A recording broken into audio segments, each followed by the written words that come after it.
पटना से इसी बीच एक बहुत बड़ी खबर आ रही है। कई के रिजल्ट अधूरे तो कई की री-काउंसलिंग से वंचित। पीजीटी के 6 विषयों का नहीं हुआ है जिला आवंटन। सीटीईटी 82 मार्क्स वाले लेटर के इंतजार में और अब तक सीटीईटी 82 मार्क्स को नहीं मिली हरी झंडी।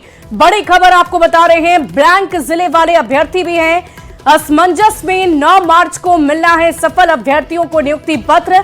अधूरे रिजल्ट वाले के लिए नहीं खोले गए पोर्टल। सभी ने सीएम नीतीश और एसीएस सिद्धार्थ से गुहार लगाई है और सभी सफल अभ्यर्थियों को एक साथ नियुक्ति पत्र देने की मांग की जा रही है। तो देखिए, एक तरफ जहां आज नियुक्ति पत्र का वितरण होना है तो कई ऐसे भी अभ्यर्थी हैं, ऐसे भी शिक्षक हैं जिनके रिजल्ट अधूरे हैं तो कई के री काउंसलिंग से वंचित रह गए हैं। और इस पूरी खबर के अधिक जानकारी के साथ न्यूज 18 संवाददाता पटना से रजनीश कुमार हमारे साथ जुड़े हुए। रजनीश, क्या है ये पूरी खबर और शिक्षक क्या मांग कर रहे हैं? देखिए शुभी, टीआरई 3 के रिजल्ट जारी हुए लगभग 2.5 से 3 महीने हो गए हैं और अभी तक जो अभ्यर्थी हैं उनकी पूरी तरह से जो रिजल्ट की प्रक्रिया है वो समाप्त नहीं हुई है। सबसे बड़ी विडंबना ये है कि 9 मार्च को बिहार सरकार गांधी मैदान में यानी सीएम नीतीश कुमार खुद जो है नियुक्ति पत्र देने वाले हैं टीआरई 3 के सफल अभ्यर्थियों को। लेकिन अब तक पीजीटी के जो 6 विषय वाले हैं उनका अब तक जिला आवंटन नहीं हुआ है। इसके अलावा सीटेट 82 मार्क्स वाले जो लगातार इंतजार कर रहे हैं और उनको अब तक हरी झंडी नहीं मिली है कि वो टीआरई 3 में सफल होंगे कि नहीं, जबकि प्राइमरी डायरेक्टर ने भरोसा दिया था और कहा जा रहा फाइल अब तक लंबित है। तो कहीं ना कहीं ये सवाल उठ रहा है कि आखिर सीटेट 82 वाले टीआरई 1-2 में सफल हुए और 3 में क्यों इन्हें रोका जा रहा है।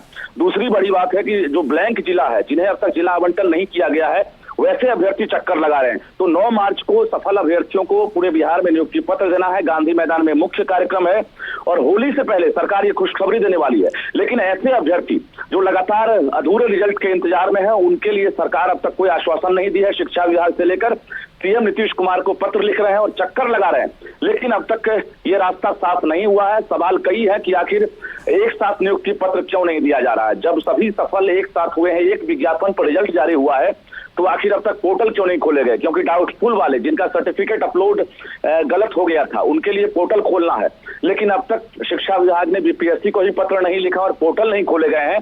तो यह आक्रोश बढ़ रहा है और 9 मार्च से पहले एक बड़ी चुनौती है शिक्षा विभाग के लिए कि जो अधूरे रिजल्ट है उसे कैसे हम पूरा करें और अभ्यर्थियों को हम एक साथ कैसे नियुक्ति पत्र दें।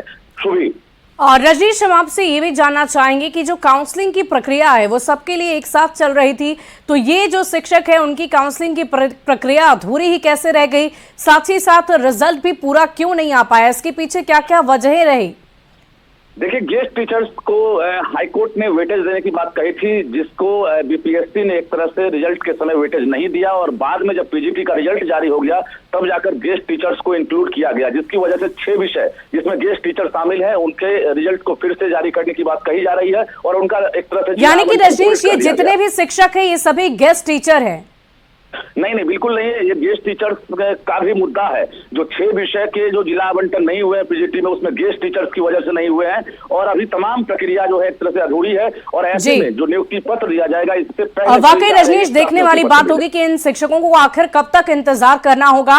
और फिलहाल इस पूरी खबर पर आप लगातार नजर बनाए रखें। बहुत बहुत शुक्रिया आपका।